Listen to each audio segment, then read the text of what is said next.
Hey guys, Steve here. Today we're checking out one of the new Tier 8 campaign reward ships. This time it's going to be the British Battleship Marlborough. I got Nelson there. I've been playing around with some different builds. This is kind of my standard British Battleship build. And I had Cunningham loaded up earlier, going for like an HE range build. You can do different options. First game I played in the ship, I actually thought it was a battle cruiser, so I had battle or cruiser commanders on there. Worked fine, is what it is. But what's going on with this thing? All right, well, it's 356 millimeter guns. What's that all about? That's King George, Duke of York. I think the Poltava is another ship that has that caliber on there. So interesting armaments, to say the least, at tier 8. Now the temptation, and probably most of the guys that are gonna talk about the ship, uh, they're gonna recommend shoot HE every shot or the majority of the shots, which is fine. A lot of people play a lot of the British battleships just shooting HE. I really don't like doing that. I think the overall damage is a lot lower. To be honest with you, I would just my challenge to you: play 10 games in the Queen Elizabeth, shooting just HE, and 10 games shooting an AP.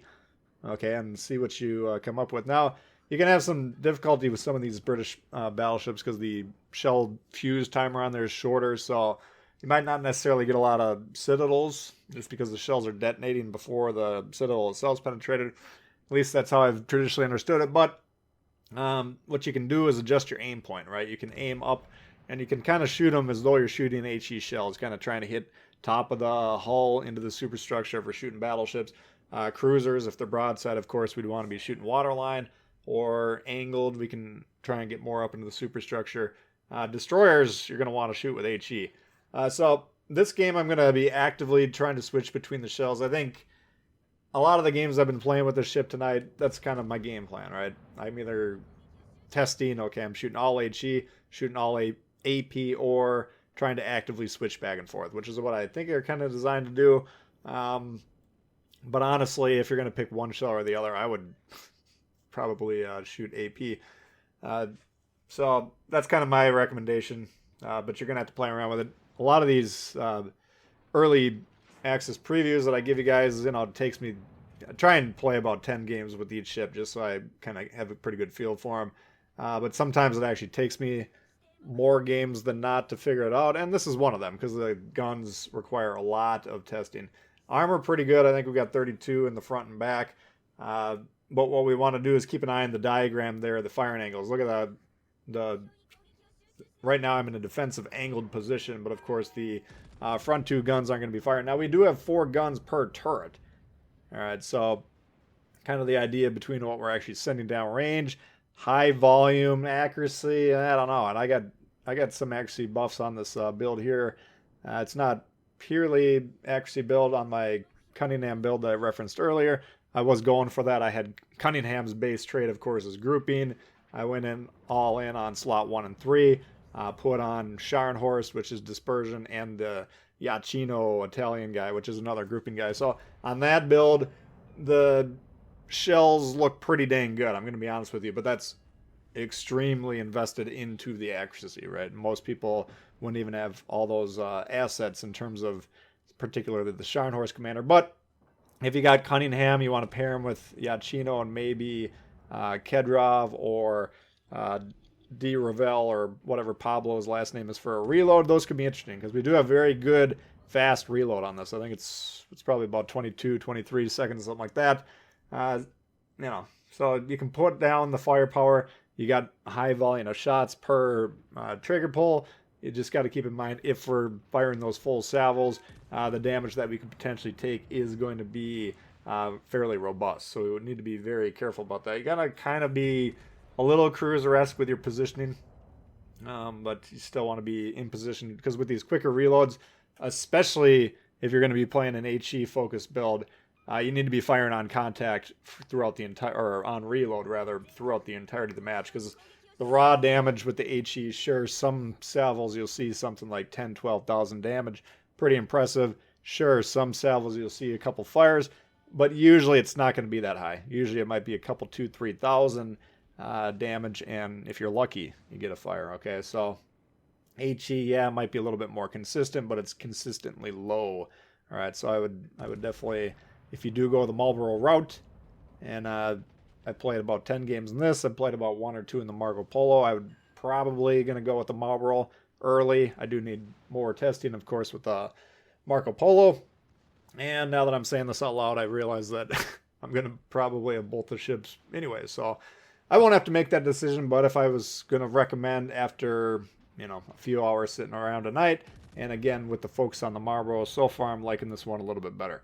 All right, but, it's, I think, to be played at its maximum potential, you're going to have to really figure out the guns. Now, why I think a lot of people are going to like this ship is it can just sit at range, lob shells, and just shoot battleships, right? Be honest with me. A lot of you guys, hopefully not a lot of you guys watching, but some of you for sure, that's the battleship playstyle you got.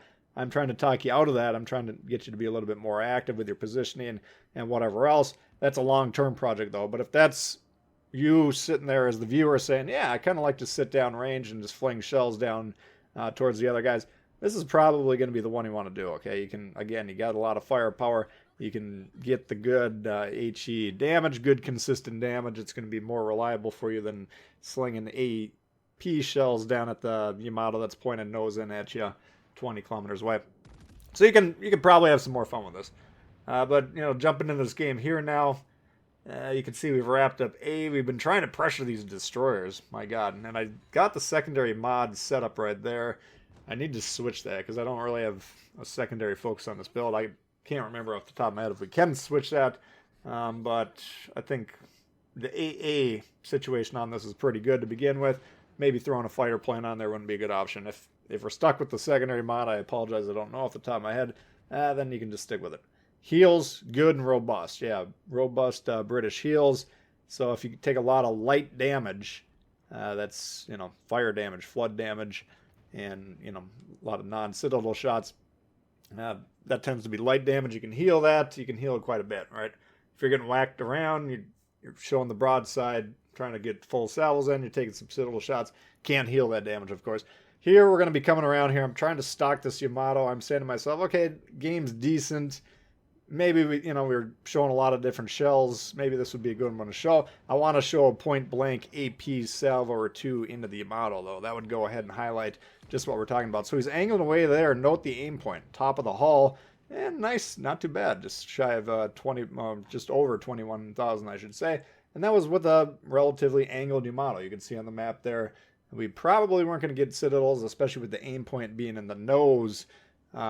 For that, maybe if we had a shot at the rear citadel, it's kind of a odd shape that maybe we could hit it there. But now that he's turning in, we're going to go ahead and try and hit that nose citadel where it kind of slopes in on the ship there.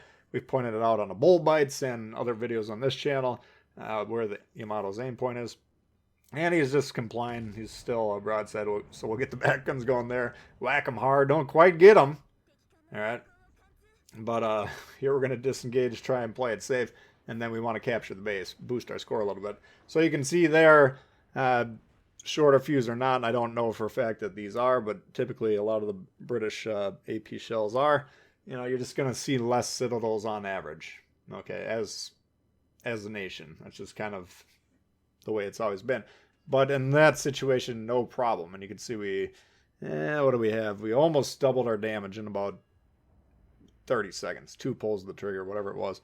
So the AP shots are there. I think if I play a lot of Marlborough, the next time you see the ship on my channel, it'll probably be an all AP armor piercing shell game. Or maybe we'll be actively switching, but we'll be favoring the AP. That's just my prediction. Of course, I need to be playing around with this a little bit more. Continue to experiment. Shima, here we go. Now the carrier doing an excellent job here, and I want to point this out. See how many planes he's got? He's got about, 5, 6 ticks on the health bar there. And I believe, let's keep an eye on him, because when I was playing this, I thought, okay, he's just sailing around spotting this guy, waiting for someone on the team to get a shot, which is outstanding. Okay, as a carrier player, very tempting to go into the dive mode. You're not getting a lot of damage, from the team. You're not going to get a lot of XP, certainly, and credits and anything else. You're not going to get the glory, the wine, the women, the song. But what you're going to be doing is keeping this guy lit, and then the teammates are going to be able to blast him because the Shima's trying to run away. Destroyer players, come on now. End of the game. A lot of them just try and run, but the carrier keeping him focused here. And rather than dropping the bombs, which he'll run out of planes, he's got to go back. Then maybe the destroyer gets away. He's content to say, no, I'm just going to circle this guy. Shima's going to have a hard time shooting down all my planes.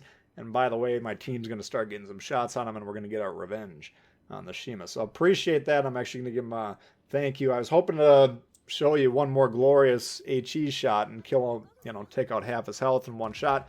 Other guy gets a good shot on him, though. So we get our little chip damage there, finish him off, and that's it for that one. So that's a look at the Marble for you guys. Hope you did enjoy it. If you did, please hit the thumbs up. Hey, new to the channel, consider subscribing. Lots of World of Warships coming for you all the time. Questions, comments, leave them below. Love to hear from you, and we'll see you all later. All right, peace.